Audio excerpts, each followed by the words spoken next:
Welcome to Meet the Author, where you can join in on insightful conversations with best-selling and award-winning indie published authors. Your hosts today are Rob and Joan, who themselves are indie published authors, book publicists, and paranormal investigators with Tampa Bay Spirits, based in Tampa Bay, Florida. Thanks for dropping by. And now, on with the show.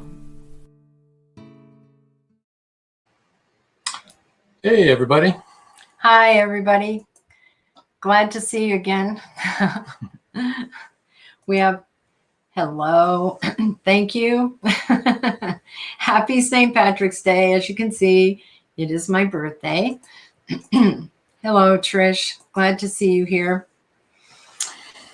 Well, if you've watched our show before, okay. There's going to be a lot of this, I think. A lot of people saying hello and happy birthday. Hi, Jillian. Glad you're watching. Thank you. Glad to have you here. We have two really great authors tonight. We're really excited for you to meet them. And they've written some really wonderful books that I'm totally interested in. And we're going to have some great giveaways. So stay tuned and see how you can win. And without further ado, let's bring on our first guest, Orlando. Hi. Hi, Orlando. Hi. Great to see you again. Actually, this is really our official first time meeting face to face. There you go. Thank you for having me here. We've known you for years. Actually, yes, for years. Since Two Mirrors and Butterflies, which is, I want to say, about 4 years now. Wow, time has flown. Yeah, it has. We have known you for years, but only digitally. Like so many people today. Yes. So, Orlando, how about if you tell us, I know you have two separate series. You want to tell us a little bit about each series? Sure. The first series that I wrote was The Spiritual Warriors, and that's it dives deep into the martial arts background and alternate worlds and different parallel worlds to ours. And that has a lot of the influence because I'm a martial artist. And I've been a martial artist for, I want to say, about 34 years now, actively practicing.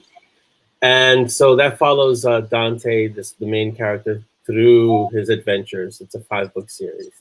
And the second series, which is the main series now, is the Montague and Strong Detective series. That's currently on book 13. And currently I have 21 books slated for that one, outlined. And that's currently what I'm doing right now. And that one is an immortal detective, a cranky mage, and a hungry hellhound. What could possibly go wrong?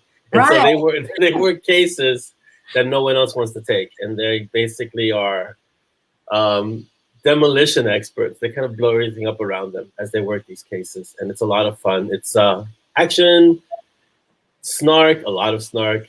But there are a lot of messages. And the overall theme of that series is family. Not so much the one that you're born into, but the one that you choose to have around you. And so it's really, that's the unifying theme of that series, family. That, I think that rings so true with a lot of people today about family. Yes. Not necessarily being the one that you're born into. Exactly, yes. But the one that you choose to be in. Right. And then Trish loves snark, by the way. Awesome, Trish. I think that's fantastic. One of my characters, Uncle Dex, says, family is the one that stands by you when everything goes to heck. That's the one. That's your family. So when everything is going wrong, a lot of people will flee, but there's a small group of people who stand by you no matter what, and that's your family. You know what? A lot of the people that are saying hello right now are part of our family. Yeah, that's great. Some have been born into it, and some have not been brought into it. They've been brought into it, and they've seen us through some rough times. That's what family does, right? That's exactly what family does. And so Monty and Strong, they go through some serious situations, and then over time you see that those bonds are there. The bonds of family are there. Yeah. And for the people that just came in late, could you again explain who the characters are in this book? Because I know they Sure. would enjoy it. So the Tombyards and Butterflies is the first book of the Montague and Strong Detective Agency. It's an immortal detective, which is Simon Strong, and a cranky mage, which is Tristan Montague, who's British, and Peaches, which is Simon's hellhound. And Peaches is always hungry, which is typical dog. So, but he's a hellhound, and they go through these adventures. And what I've been told by my amazing readers is that Peaches is the star of the series, and I have to agree with them. Peaches is really the star of the series. So I love that. Yeah. Peaches the hellhound. Yes, and it's an interesting paradox. He's a hellhound, and he's really scary, and then his name is Peaches. It's like, huh? What? That's great. Hey, Orlando, before Yes. we go on and before you tell about your next book, Sure. let's give people a chance and tell them about the book giveaway. Right. The first person to email osanchez.author@yahoo.com will win a signed copy of Tombstones and Butterflies, and that's Worldwide. So anywhere the book will get sent. I have the USPS, so anywhere, whoever it is gets the book. Okay. Then the second book that you have, or the next series, is what? Oh, geez, there's so many. Right. Well, right now I'm focusing on Montague and Strong because that's the series that my readers really, really, really love. And the second series that I've been kind of coaxed into writing is the Nixia White series. And she's a really kind of a little bit more, it's a darker story. It's more grimdark. And she deals with the darkest side of the underworld and trying to protect the people who make mistakes in that world. So I have the Nixia and Acheron. So Nixia is something called an otherkin, and Acheron is the demon lord. And they end up being the heroes of this story, but it's dark. And I only planned 3 stories, or 3 novellas, but there's the Nixia and Acheron coalition in my reader group, and they've been like, no, this needs to be longer, and you need to write full-length books. And so that's currently what I'm working on as another series. So there you go. There you have it. And I have to listen to my readers. So Jillian already emailed. Wow. So if she's first, she gets it. That's it. So whoever the quickest on the draw was, And right? the email was shown to the first person. Yeah. She had said this before. Yeah. And this is what Trish had to say. Oh, Rocco's Modern Life. No, I've heard about this, but a lot of the things that come up. So let me clarify. I think as individuals, we pick up so much as we grow and we age, that these things just filter in and they're just sitting there. And so as an author, when you read widely and you're exposed to a lot of media, these things just get into your brain somehow and they get used at different times. And so I never heard of the Peaches of the Underworld, but I have heard of Rocco's Modern Life because I have kids, Yeah. Any animated thing you can think of, I've heard of it, seen it, watched it, probably know it verbatim at this point. So Yes, ditto. You have 7, right? I have 7, yes. We have 6. They're all grown up, Yes. but we have 14 grandchildren. Yeah. So you guys are on round 2 at this point. Yeah, there's a whole different set of.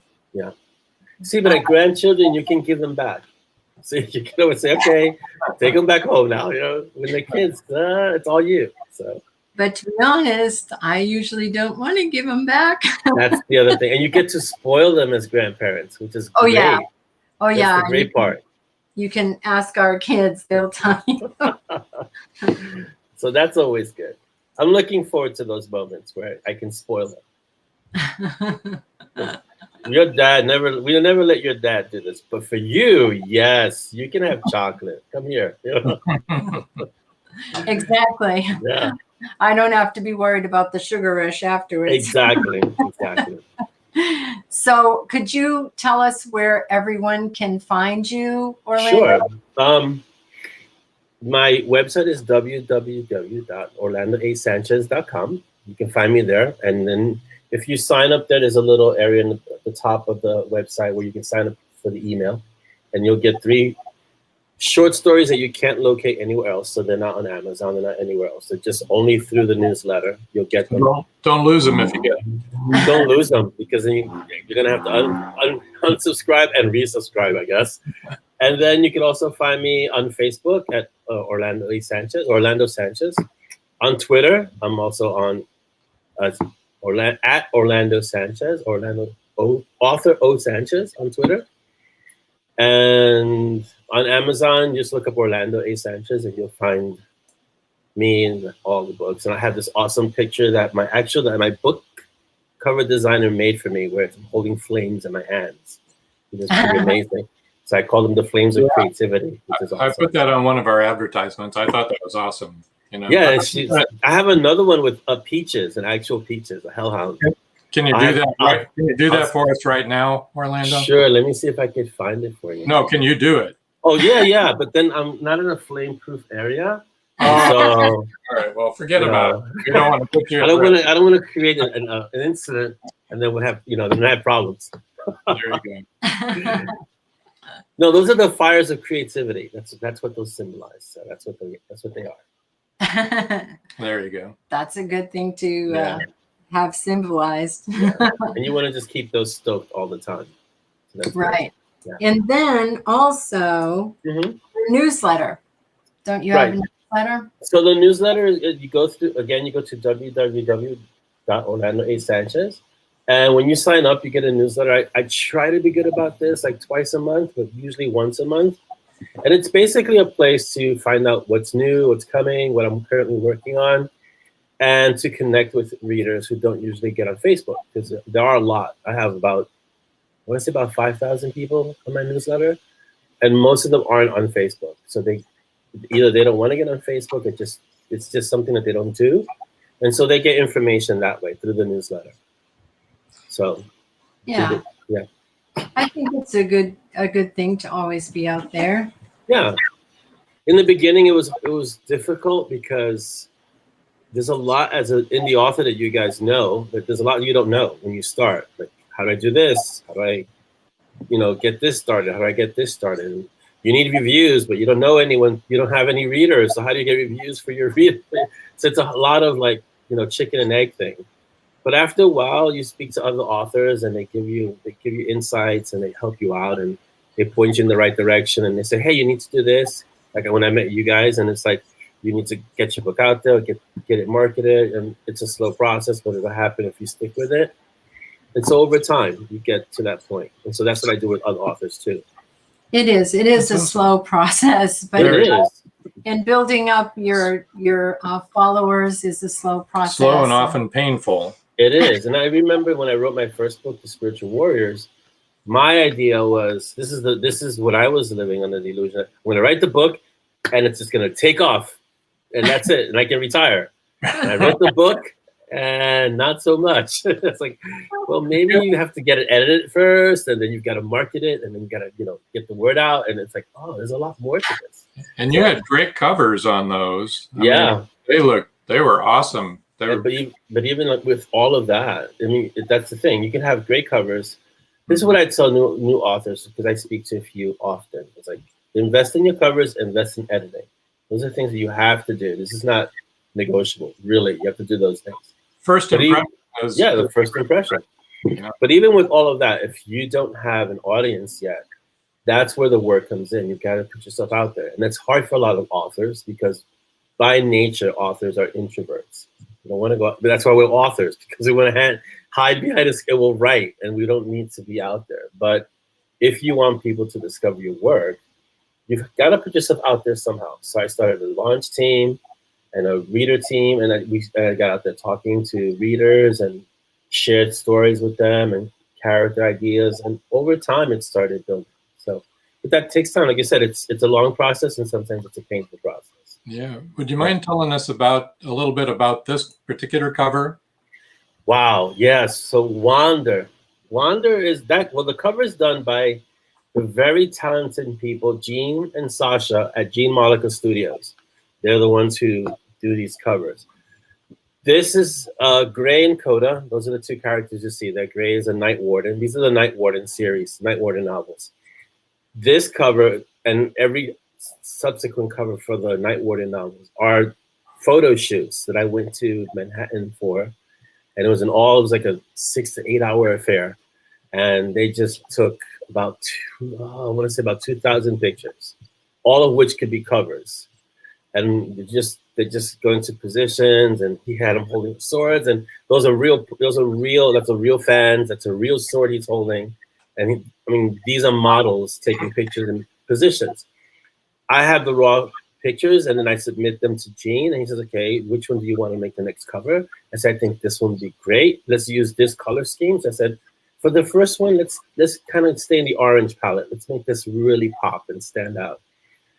And so these covers look, I can take this cover, and I'm sorry, it's hard for people who are in audio, they can't see the cover, but I could take this cover, any Night Warden cover, and blow it up to whatever size I want to, and it maintains its resolution because these are just so well done. And this cover is one of the covers that gets the most attention is this one. Yeah, I think really beautiful. Yeah. And the logo is a logo I designed because I have a strong affinity for dragonflies, and there's a lot of significance with dragonflies. If you know what the dragonflies are, there's a lot of history there. So the logo is a dragonfly, and there's a lot of symbolism there with that cover. It's a great cover. A lot of thought went into that cover. It looks it too. Yes, yeah.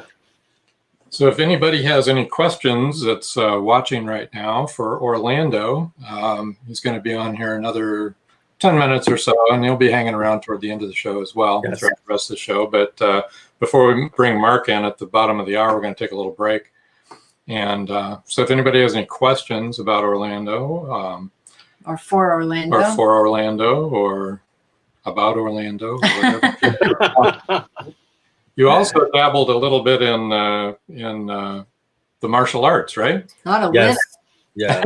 yeah, quite a bit. I've practiced martial arts for 34 years, and I'm a 3rd-degree black belt. I'm an instructor, and we've had a dojo but we closed it because of the pandemic. But we had one for 11 years, and so yeah, I've been martial arts. It's just part of my life at this point. It's part of who I am. So, yeah, if you have a question, feel free to ask. I usually answer them. You got a question right now. Wow, Trish, that's incredible. You know how broad that is? Okay, so right now, it's funny that you asked that. Right now, I'm watching Peaky Blinders. And the reason what draws me to shows, usually it's not so much the if it's action, it's the writing that draws me to shows. And Peaky Blinders has some of the best writing I've seen in a show of that kind. And the actors, Cillian Murphy and Helen, who does some Polly, the way they execute their lines and the way they express themselves, the acting is incredible. So for me, it's a combination of the acting and the writing. If the writing isn't where it needs to be for me, I lose interest in the show. The writing is really, and I guess it's because I'm a writer. So I get inspiration from things like that. I also watch Scrubs. My wife turned me on to Scrubs. I never watched it when it was on TV, and it's hilarious. So Dr. Cox is incredibly funny. He gets the best lines. So I watch Scrubs, and I've recently been watching American Gods. That's Neil Gaiman's book turned into a series, which is not for kids at all. But again, it's the writing in that. And Ian McShane is a fantastic. He carries that show, and it's so things like that. Yes, Scrubs is awesome, Genevieve. I think Scrubs is fantastic. It's really funny. It's really funny. It makes me, because we watch it late. The kids go to bed, they go to sleep, and we'll stay up and we'll watch Scrubs. And I'll stay up to like 1, 2, 3 in the morning because the episodes go so quickly. They're short and they're funny. Before you know it, you've watched like 4 episodes. It's amazing. Well, you hit a note there. Genevieve, Sue, and Trish all said Scrubs is awesome. Yeah. Monster Scrubs. And I'm on season. I believe I'm on season 5 of Supernatural because there's 15 seasons. Oh, and again, gosh. I didn't watch it when it was on TV, so we're catching up because they filmed their final season like last year. And so I'm catching up on all the Supernatural, and a lot of it, So what we do, me and my wife, is we deconstruct the episodes. It's like, yeah, no, that wouldn't work. No, he didn't put salt the right way there, or that circle is not going to do anything. What is, So, Right. Well, yeah, our other job is. Yeah, so it makes sense that you guys would know about Supernatural. Oh yeah. Yeah. When I watch it, sometimes I just go. Yeah, exactly. All right, so sometimes I love it, and sometimes I'm like, yeah, my wife and I are saying, we're like, sometimes like that's plausible, and then the other one's like, no, that they're reaching there. No, sorry. So Trish wants to know, who are my top three? Okay, top three. That's not gonna fly, Trish. Just let me tell you. Geez, I mean, I have so many favorite authors. Let's start with influences. I would say Tolkien, because when I was younger, I would read Lord of the Rings every summer. Terry Pratchett. So Terry Pratchett, because he has some of the smartest humor I've ever read, and his books kind of make you go back and reread them, and like, wow, how did I miss this the first 5 times? There's so many. I can spend all the time here telling you about favorite authors. Paulo Coelho, because his Warrior of the Light theme in his stories is amazing. It's just so much that I don't want to slight any author, because there's just so many of them. Don wants to know, how far in advance do I plan my books? Well, the Montague and Strong series, I'm on book 13 now. I'm writing it, and it's outlined till book 21 right now. So years and years. Yeah. In addition to other series and other short stories that crop up, because as a result of Montague and Strong, there are a lot of offshoots. If I always compare Montague and Strong to a large tree, they're the trunk, and all these other short stories are the branches and the offshoots of that main tree. So, yeah, when you were talking about the need to get out there and get an audience and all that kind of. Don's excited. That's what I 21, said. Yay. That's what I said too, Don. I said 21, yay. And actually, I just planned all the covers for 2022, and they're all Montague and Strong. So there's at least another 12, Don. A lot to look forward to. Huh? Yeah, at least so. Well, now we're looking at 33 books. Jeez. So yeah. Yeah, that's great. Well, James Patterson, you were talking about people having to get out there and, find their audience and that kind of stuff. The one thing that we noticed is that James Patterson, who, is a very prolific author. Extremely, yeah. And a very well-loved author. I loved his Women's Murder Club series myself. And actually, we took a writing course with him. And the thing that we noticed is that now he gets dressed up as an Easter bunny, and he does his children books around Easter time. So it's tough out there for authors. I mean, that's James Patterson. And he doesn't need to do this. I mean, he's James Patterson. That's right. You want to talk about household name? That's about as household name as you get when it comes to an author, or like Lee Child or Stephen King. These are authors who don't need to, and yet they still go out and connect with their readers. Yeah. Right. Yeah. Yeah. Dawn says to share those covers with her. Sure, Dawn. I don't usually share that far ahead. So I've shared Divine Intervention, which is book 14, and I only share one book ahead. Whatever book I'm writing, I'll share the next book, but I won't go 21 books ahead. That's a good plan. Good plan. Yeah. But and by the time the book is released, they forget the cover anyway. So it's like, oh yeah, that cover. So Stephen King is on Twitter. That's true. And he doesn't need to be. No. Stephen King. That's another household name when it comes to being an author. Or Lee Child. Lee Child's another one. I like Lee Child because of his thrillers, but he interacts a lot with his readers. So as an author, you have to get past that. I don't want to be out there. You have to. Well, I think that it's good for your fans to make an emotional connection with you so that they know who you are. And I think if you're intelligent, you might realize that. Well, yeah, I think, see, I like to, my readers, and I always tell them this, I say, listen, I'm available. I'll let you know if I can't answer you right now because I might be in the middle of a project or whatever, but I'm always available. You can always PM me, you can always DM me. whatever the case may be, and I'll get back to you. I don't believe in being in, the ivory tower. I'm an author and I'm too busy and I'm too much of a creative. I can't, no. I'm in the zone. I'm in this. I want to talk to my readers too, because they've given me great ideas over the years as well. Sure. And so it's a way of connecting with the people who love my stories. I mean, I have the best job in the world. I can write stories and I have people who read them. It doesn't get better than that. Oh, have I ever been approached? No, not yet. I'm waiting for Netflix to contact me about Montague and Strong. I'm waiting for that. Let them know. Maybe if they can make Bright, which was maybe there's an agent watching this show. Yeah, if they can make Bright, which is really fun with Will Smith and those actors, they can make Montague and Strong, or the Umbrella Academy, or any of these other shows that they have on there. So yeah. We did have a Canadian group reach out to us, a broadcast company, for our series, but nothing ever came of it. Yeah, right? That happens a lot. Things get optioned all the time, but there's a lot of yeses that have to happen before it actually becomes a feature. A lot. Yeah. So I don't hold out too much for that. I just, it'd be nice if it happens, but if not, I just keep writing. One of our authors just had it happen. Yeah. It can happen. He's actually going to be on next week. Next week. Fantastic. George Dismukes. Yeah. So let me know, and I'll make sure that my mob knows about it, and we'll watch. Spread the word. Next Monday night. Yeah. Wednesday night, same place. Wednesday night. We've got whatever. Excellent. George Dismukes, he's an action adventure author. And along with him will be a psychological thriller author, Jolene Noel Butler.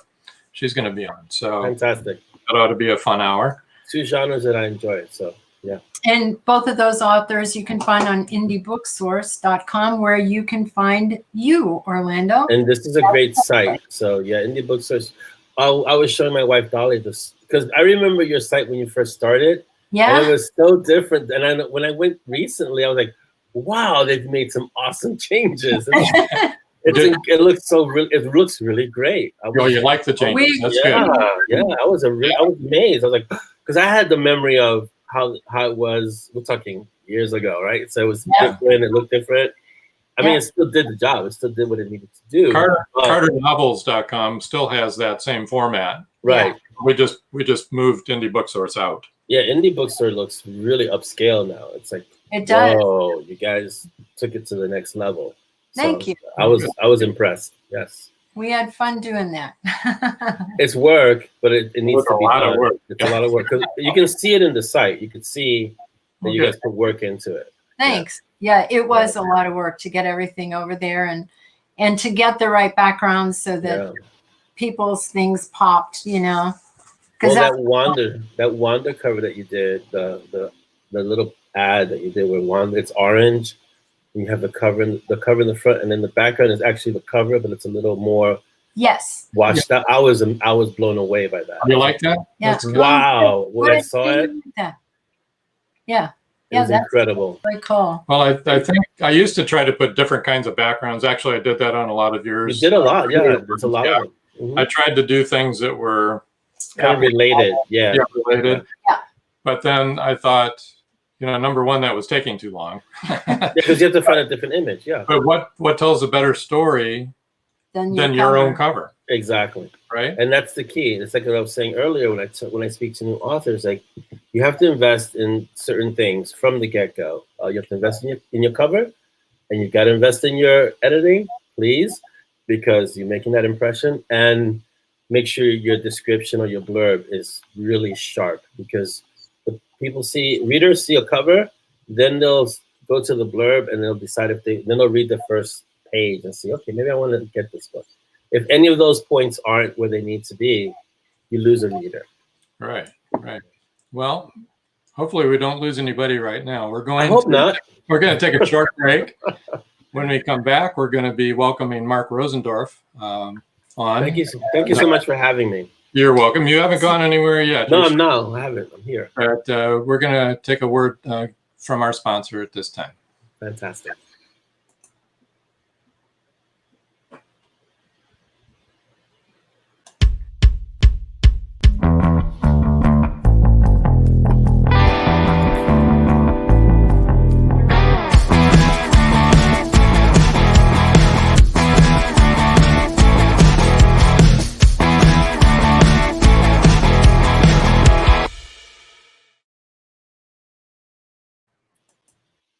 Paratalk Radio is a member of Radio.com. Download the app, search Paratalk Radio. One word. That's it. Pretty easy peasy. Radio.com.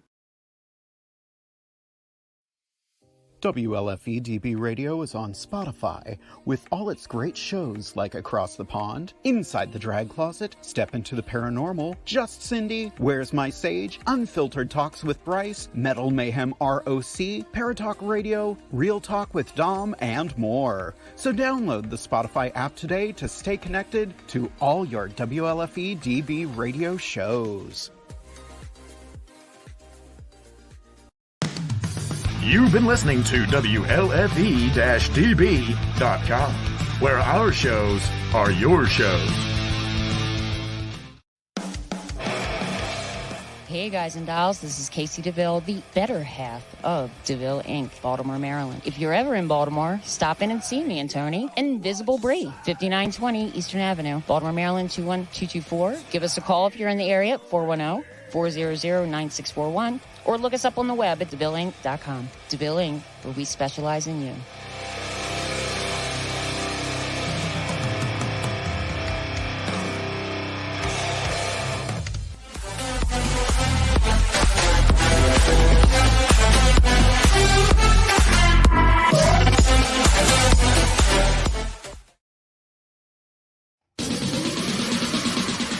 You're listening to WLFE DB Radio. Now, back to our program.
Woo! Welcome, Mark. That was amazing, Mark. Quite an entry. Was that magic?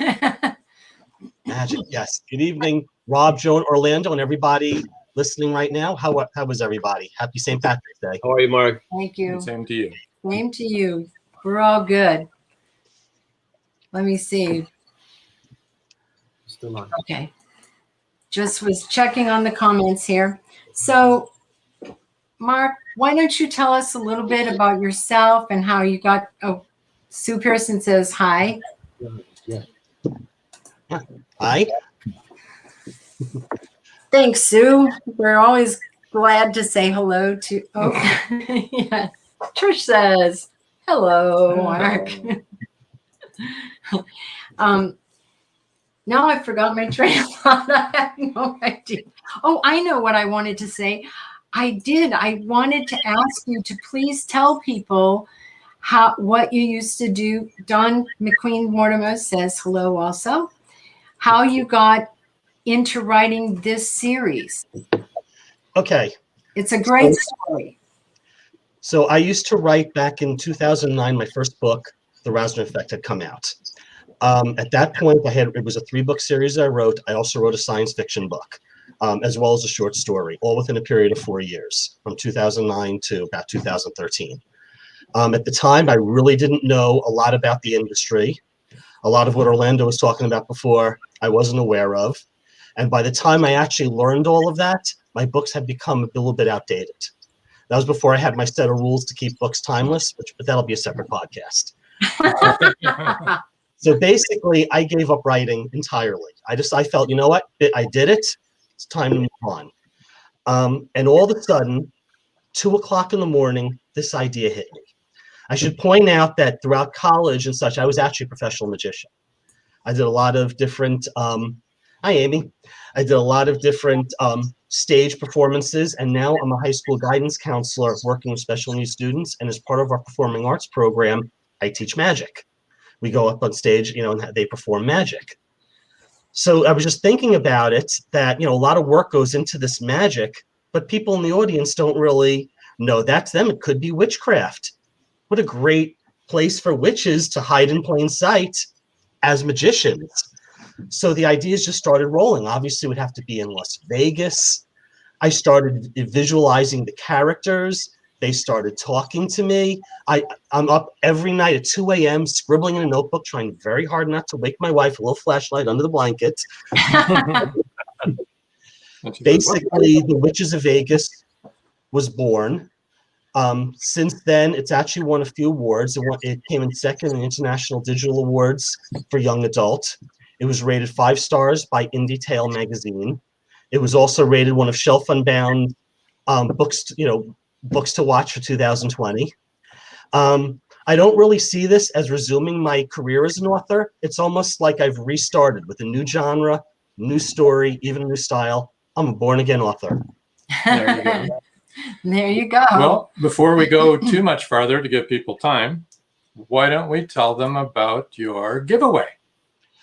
All right. Well, the first 3 people to email me, I'm offering a free signed copy of The Witches of Vegas. Has to be U.S. only because of at this point it's very expensive to mail internationally. We border Canada, and yet it's $25 to send it over that line.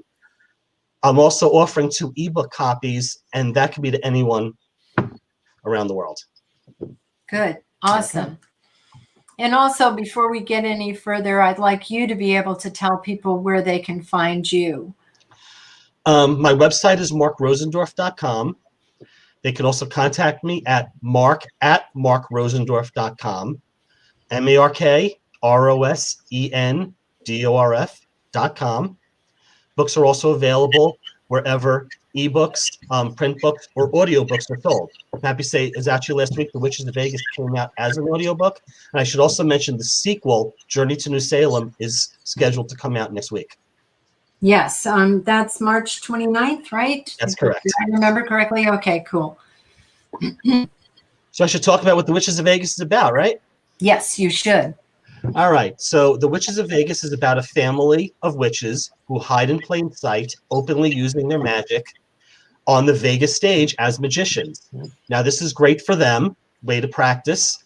It's also great for audiences, but it's not so great for the magicians in Vegas who can't possibly compete with them and have to leave. So the story revolves around 2 main characters. Isis Rivera, who is the 15-year-old adopted daughter of the witches. She has the potential to be one of the most powerful witches out there, but right now she's been learning how to use that gift. Zach Galloway is not a witch. He's the teenage nephew and assistant to the last magician left in Vegas, the amazing Herb Galloway, who's struggling just to keep his show alive and food on their table. I should point out there's also a 500-year-old vampire named Luther, who has trained generations of witches for centuries in case a threat from his past should ever resurface. And the Witches of Vegas are their latest trainees. So when this threat does show up in the most unexpected way possible, it's up to Isis and Zach to put their differences aside, bring their families together to combat this threat before it's too late. I don't know if you saw that, but Trish Pipkin said, email is sent. Boom. Well, I actually have my email off now because I don't want all the ding, ding, dings during our... That's a good plan. That is a very good plan. So actually, this is now like your second career as an author. And you seem to be much more excited about this one. Well, I'm taking all that I learned from the previous time and putting it here. I've also learned a lot more regarding, as far as social media, how to market the book, which honestly, when I first got into it, I was one of those authors that figured I'll put it out, people discover it, it'll be a movie by next year. Yeah. It doesn't work that way, of course. No, that would be magic. Yeah. Right. Yeah, that could be magic or witchcraft. Or something like that. One or the other. But yeah, I think a lot of us think that, oh yeah, I'm going to be an author. I guess we didn't really think that. But I think that probably most everyone hopes that, We have a British friend who's had his book under, what do you call it, option. Oh, he had it under option for maybe 3 years and then nothing ever came of it. And it's hard to watch someone go through that, because he was really hoping to see that happen. He got paid well for it, though. But. He did. He got you. That is one thing to think of. If they ever do option your book, they will pay you.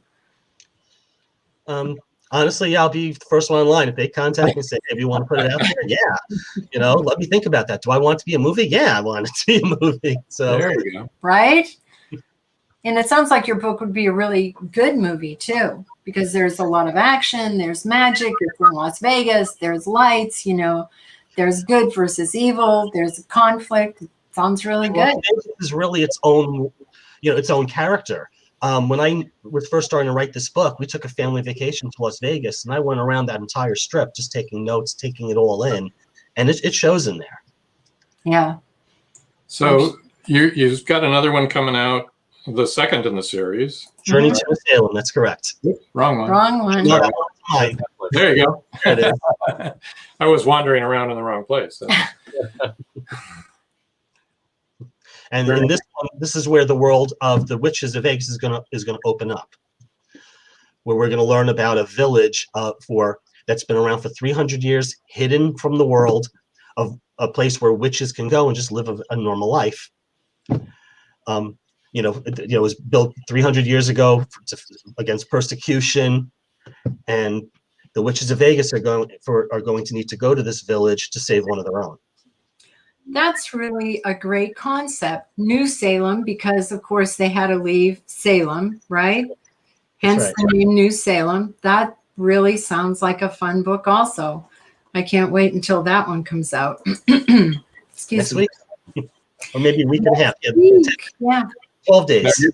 Week and a half, yep. Yeah. Now, Mark, your covers, they look really professionally done. Did you have them professionally done? Well, I'm published through the Wild Rose Press. Wild Rose Press. Okay, That's cool. correct. And they, I can tell you regarding the Wild Rose Press, they're very supportive, not just the the publisher and the editors, but even the fellow authors are always out there promoting for each other.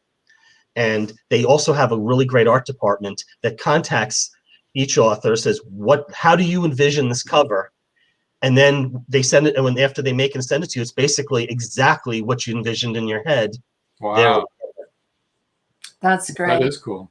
Actually, one of our good friends is your editor. Cindy Davis actually is the first round of edits, does a lot to, for looking for the little mistakes that I make. And then once it goes to Wild Rose Press, I work with an editor named Diane Rich, who is just as amazing and edits the book as if she wrote it herself. So I've been very lucky in the editing department to work with the right people. That's good. A good editor is important. You might not like them at the time, but no, I do, because I'm going in assuming no matter how perfect I think my books are, I know they're not, and they're going to find the things that's really going to help make it professional and get it out there. Because the last thing, obviously, any author wants to do is put out a book that is filled with mistakes and isn't professionally quality. But they cut things. That's their job. Sometimes it's painful. I know that's their job. Sometimes it's painful. They cut things. They make it shorter. True, but I like when my editors tell me, you're being way too wordy here, because it's things by the 10th time I've read through it, I probably, I'm not even picking it up. Don't you think every author is way too wordy? Well, that's what the editors are for. Yeah, that is why you have to have an editor, because we all have a lot to say. And too many adjectives and too many adverbs. Well, that's for sure. You don't have to say shout loudly. Shout says it. But they were shouting loudly. So the way they say no man is an island, no book is an island either. that's true. That is very, very true. Very true. Well, we're cruising into our last 15 minutes or so. And if anybody has any questions for Mark specifically at this point, let's get them in now so he can answer. If you haven't entered the book giveaway, hit that email quickly. Let's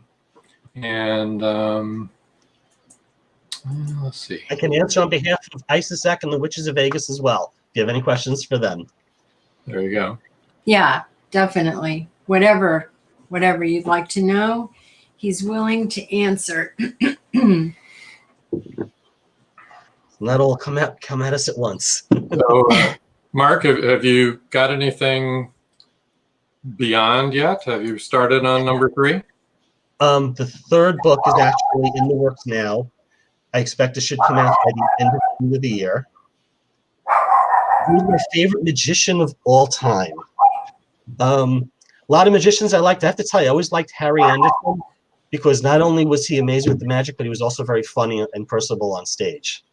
Obviously, as a child, I watched David Copperfield on TV. That's probably what first inspired me to really get into magic.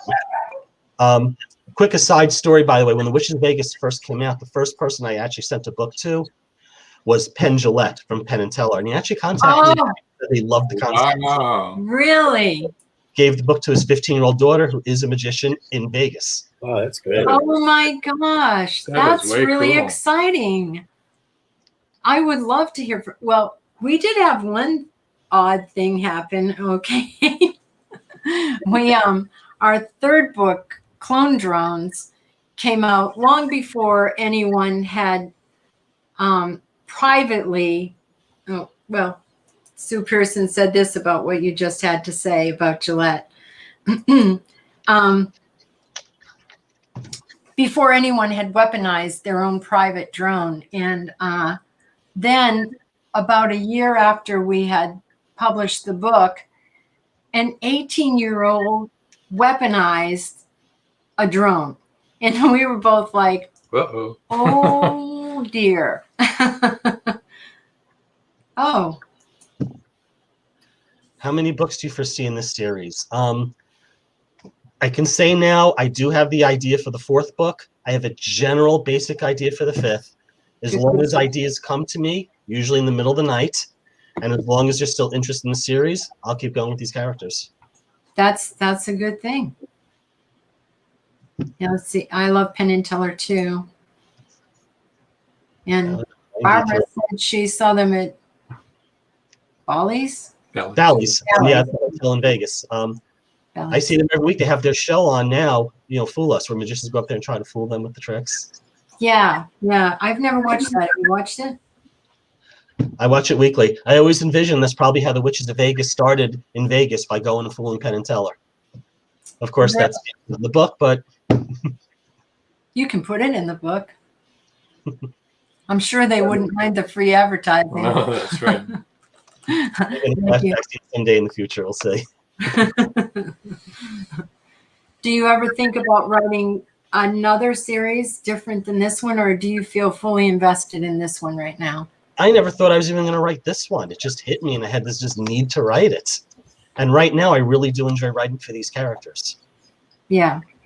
So you're focused on that for the moment. I'm going to be sticking with them for a while. I do have a few ideas that I had back after I finished my previous The Rosendorf Effect, and I had the idea of going young adult, in the writing. And as I said, at the time, I was just burnt out, so they never really got past the 3rd chapter. But who knows? Maybe someday, when I have the time, maybe they'll see the light of day. Who knows?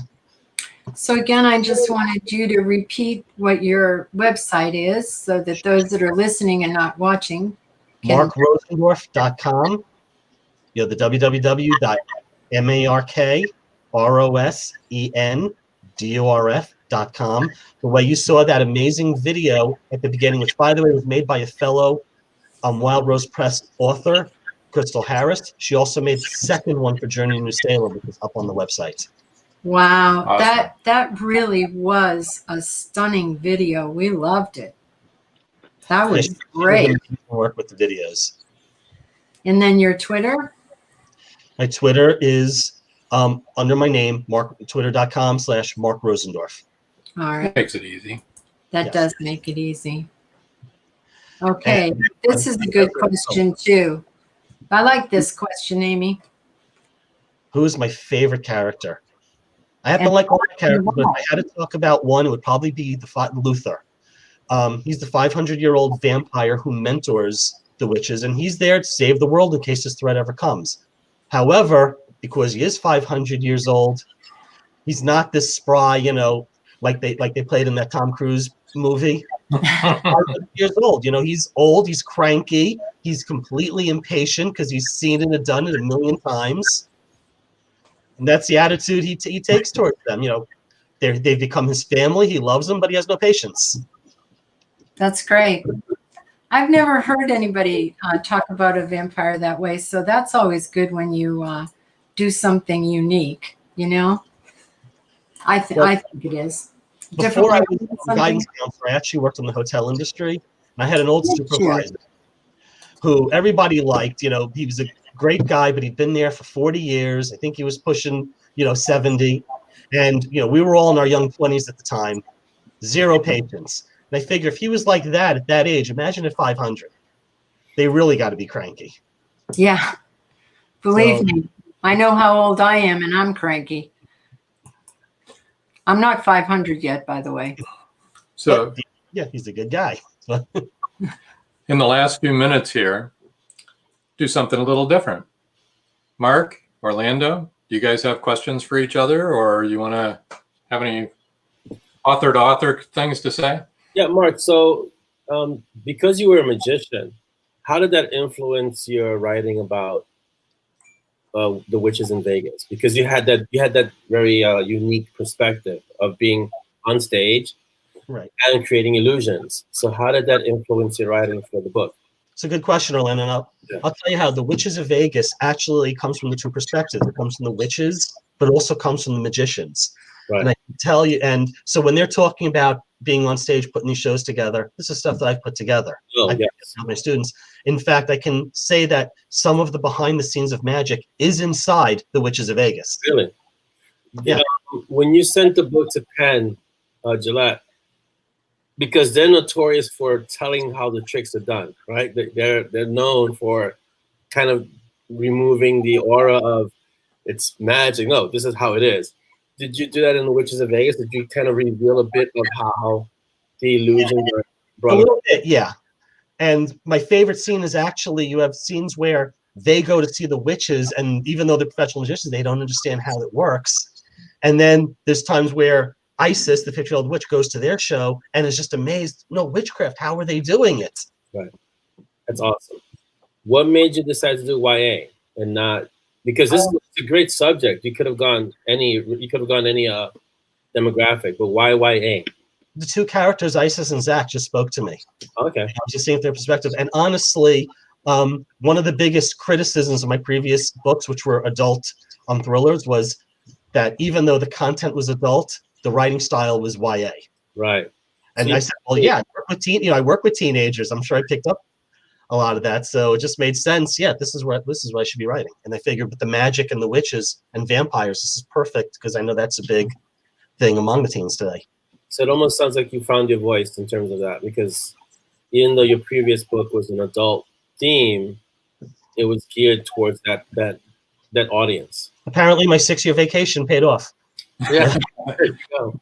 So Orlando, your books, you feel like yours appeal to YA all the way up, right? There's really. I have a 14-year-old who reads my books, and he's always saying, "When's the next one coming out?" After I've released it, it's like he reads it. He devours them in an hour or so. He just reads. So that's great general appeal there. That's awesome. And then I have people who are in their 60s, 70s are saying they love them. So it's really a very broad appeal. Yeah. You're not saying that's old, are you? No, not at all. Just wondering.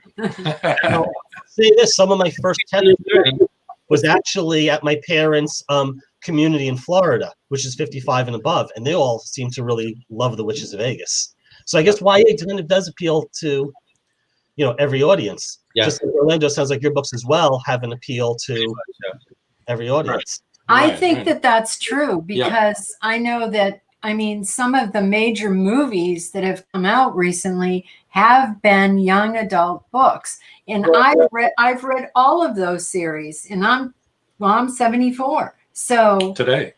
today, Happy birthday. Happy birthday. Yeah. Go ahead. If you look at these blockbuster movies like Twilight, and these were YA books that would That's right. films. Harry Potter. That was a YA book. I remember back when we had the dojo and Harry Potter was really popular. These kids were walking around with tomes, 800 pages thick. Like, what are you reading? Oh, it's Harry Potter and whatever. It's like, so most of these books that became movies that were really popular were YA. It's just that they had themes that resonated not just with that group, but with adults as well. And, we weren't born in this age. So at some point we can relate to what's being told in those stories. Thank you, Lauren. Right, yeah. There are a lot of YAs authors who are very well known. Yeah, and you kind of have to appeal to all audiences, because if not, you're limiting yourself. Well, yeah. See, the thing about that is there's some authors that deliberately write in niche areas because they want to cater to a specific audience, and so they'll write in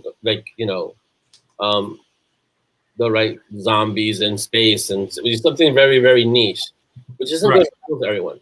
But most of the stories that resonate do appeal to a broad audience in every age. Yeah, I agree. I also read a lot of young adult series too. Hunger Games, wasn't that geared towards young adults? It was, Yeah. And let me think of what else. Mortal Bones, that was Also, yeah. Well, can you tell there's a theme here? I like fantasy, sci-fi. See, but you're not the only one, because that's why it's so large and it's so huge, because so many people, they run the gamut, right? They go not only just fantasy, but you'll find that a lot of the same people also love sci-fi. And what has more appeal than, like, let's say Star Wars or Star Trek, things like that? How old are we? I still remember standing online for Star Wars, the first one. And we're talking 30, 40 years at this point. So these stories, they have a resonance for large audiences.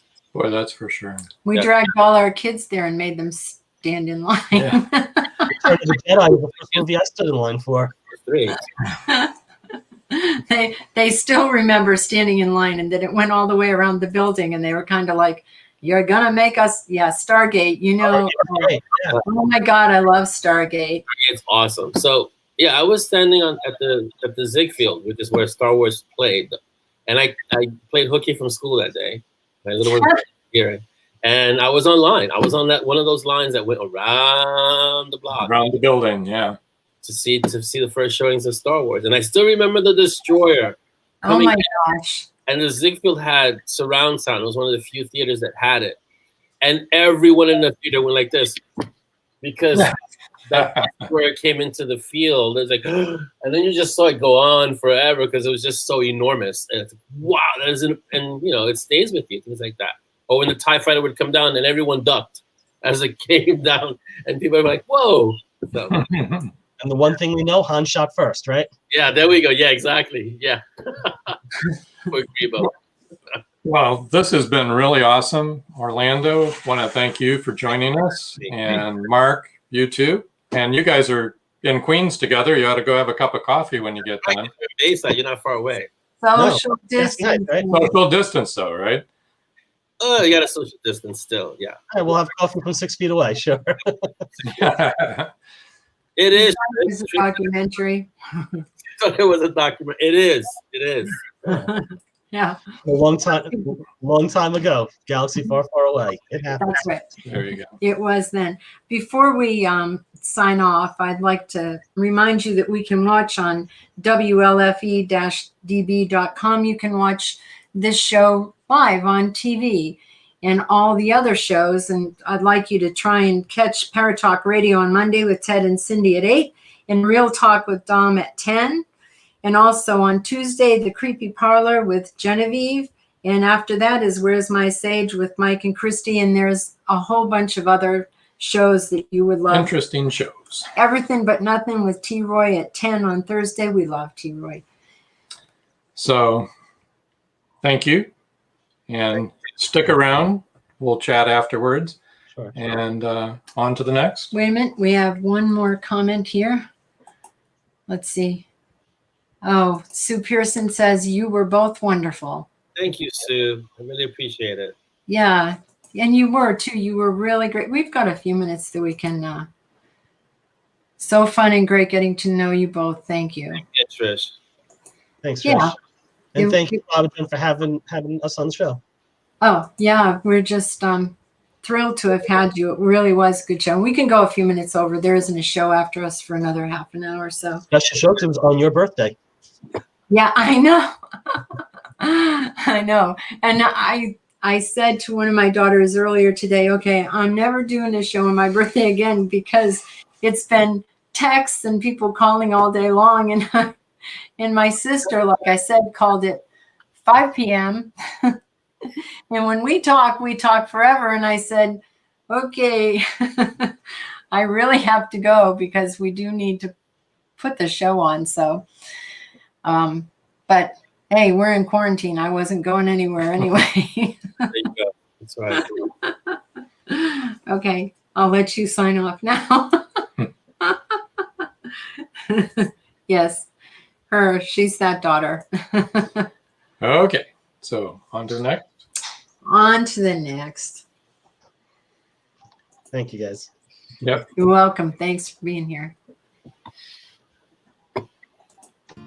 Thank you for joining us here on Meet the Author. Make sure you stay up to date with our show by clicking like, follow, and share. And you can find us on Spotify, iTunes, and more. See you next time on WLFE-DV.com.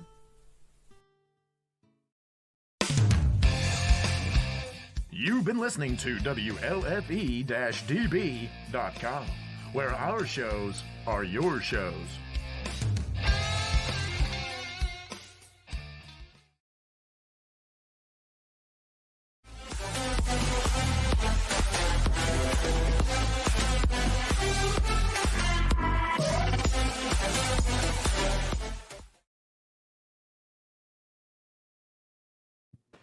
No, it's okay.